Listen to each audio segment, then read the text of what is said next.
So when I was 12, I had a goal. I wanted to make $100,000 so that I could drop out of school.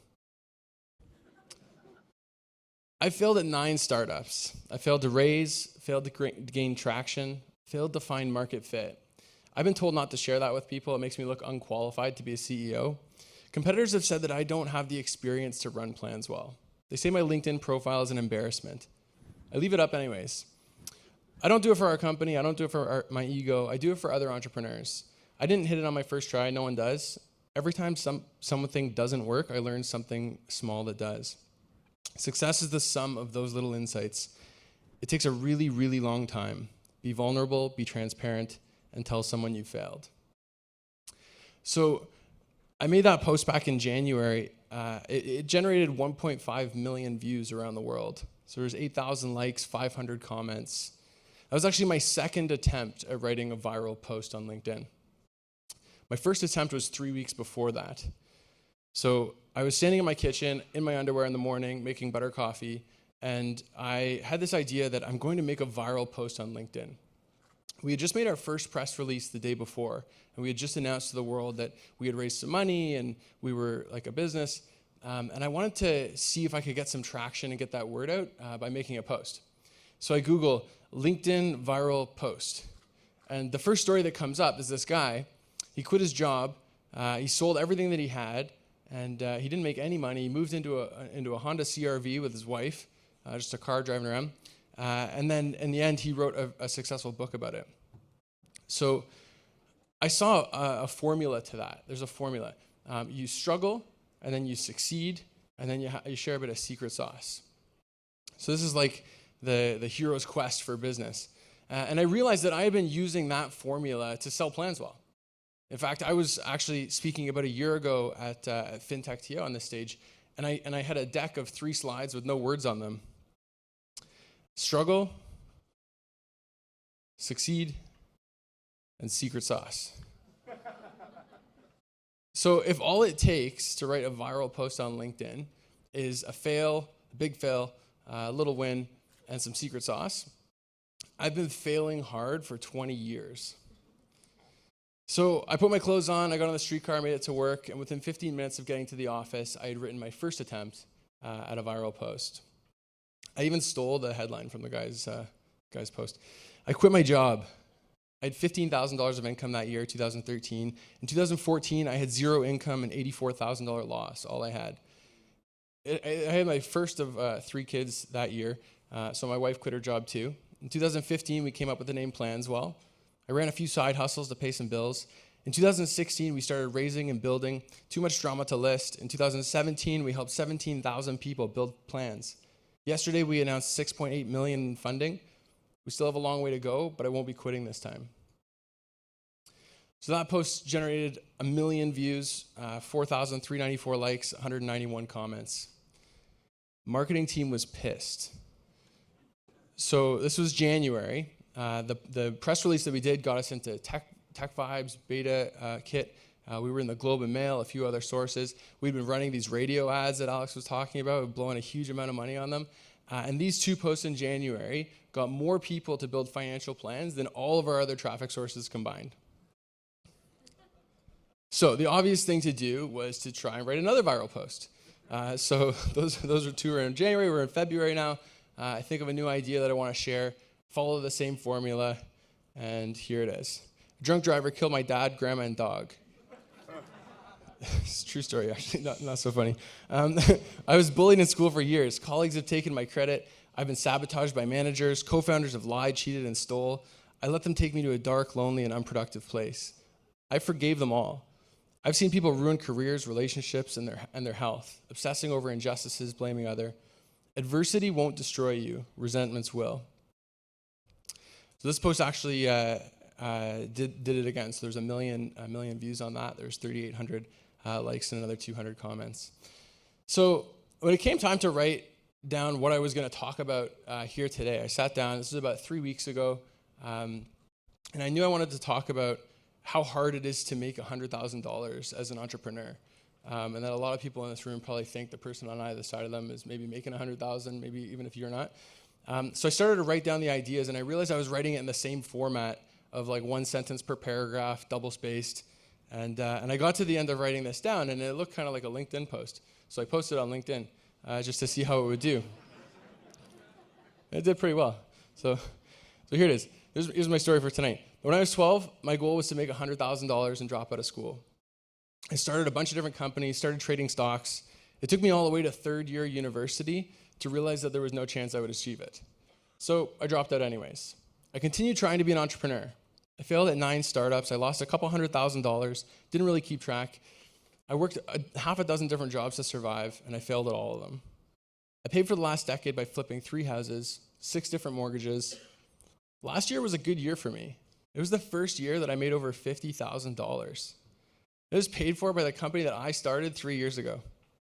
Now I have 55 employees. I've raised $14 million. I built over 100,000 financial plans this year. LinkedIn called Planswell the 11th hottest startup in Canada. This year, I will earn $84,000. Next year, we'll expand to 12 new countries. We'll reveal partnerships with multi-billion-dollar conglomerates around the world. Over 1 million people will build plans. Next year, I might crack 100,000. Thank you.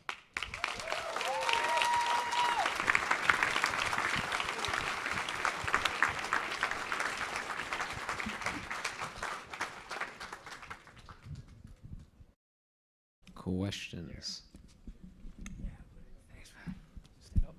Stand up, Kyle. Hey there, I'm right here. So, it's too close. When building your team, right, there are some points that you need to really focus on. What would some key points be when factoring in those things?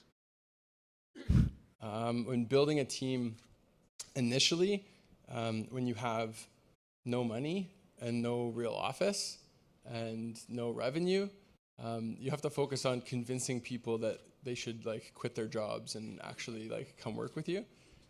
That's a big challenge. So it changes. It depends on what kind of cycle the business is in. But yeah, it's actually like one of my favorite topics is building teams. I love listening to the talk on diversity and inclusion earlier.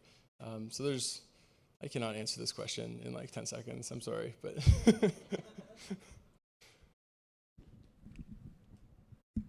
First of all, congratulations. Inspiring theory. One question. Every morning when you wake up, what amuses you? What motivates you? I really like helping people. I think that like one of the our biggest competitor is GoFundMe. Because if you don't have a plan and then something really terrible happens, somebody's going to set up a GoFundMe account for you. The average GoFundMe account pays out $1,500, and that's not enough. So every time I hear like in the news, like, horrific thing happened, XYZ person set up GoFundMe, like, would you give them $10? And I'm like, $10 is not going to go very far. That's the motivation. So we need to get out there faster. We need to build people more plans. It's a free thing. We're making it as easy as possible. But I will sleep better at night when I know that people are on track. I'm going to throw a question in. So your marketing team got upset because you found a cost-effective way to reach lots of people. Did you measure the conversion and impact it had on your business? So how did it translate to business for you? It was good. It was good. Like, so it's really interesting when we get these big bursts of traffic from whether it's like some like random LinkedIn posts or a piece of PR that we get. It's not just about like getting customers for us. It's about like figuring out how to build our ecosystem. So a lot of it has to do with recruiting. A lot of it has to do with making introductions. Like Rich was on stage talking about PwC earlier. Like he reached out to me because of one of these LinkedIn posts and introduced us to some other entrepreneurs. So it's kind of just building the network and building the community. But it was a big success for us. Thanks. Great story. So as an entrepreneur, you either suffer in your memory or in your imagination, right? Going through all the stuff that you talked about, how did you persevere? Like, what is the thought process when you were failing 9 times, 10 times? So I made myself very unemployable. And then I have no choice. Like, I have to go make money. Nobody wants to employ me. I don't work well with bosses. And so yeah, that's it. So I needed to move out. I was living in my mom's basement with my girlfriend, and that sucked. And so like we really needed to move. And so then we bought a house, but we couldn't afford to buy a house, and we couldn't rent anywhere. So I got a basement apartment, and it all just kind of like snowballs out of desperation. One last question. I hope that you're honest and straightforward with it. It's a true story. It's honest.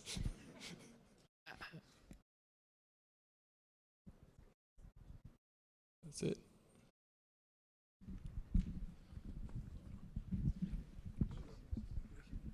Hello. Hey, Eric. Hi. Over here. Oh, hi. I was wondering how you're going to reach more Canadians, because online you guys, I don't know how far to go, but how are you going to reach more Canadians? Because you say you're going to build, for all Canadians, these free plans. How are you going to reach perhaps like new immigrants or immigrants that have been here for 10 or 15 years? Yeah, so like we just announced back in January that we had launched. And so we are not yet the best financial planning company for everyone. Prior to us coming along, financial planning was really reserved for the wealthiest of the wealthy, like really like 2% of the population. We probably only serve like another 15% of the population really well. It's really like people with jobs that are like saving for the future. Like we can really help there. The technology over the next couple of years needs to get much, much better to serve even more demographics of people. But we'll get on the phone with anyone and talk to them and give them advice. Sometimes we make referrals to like credit counseling places or wherever else, and we don't make money for referrals like that. We're just right now trying to learn and trying to help as many people as we can.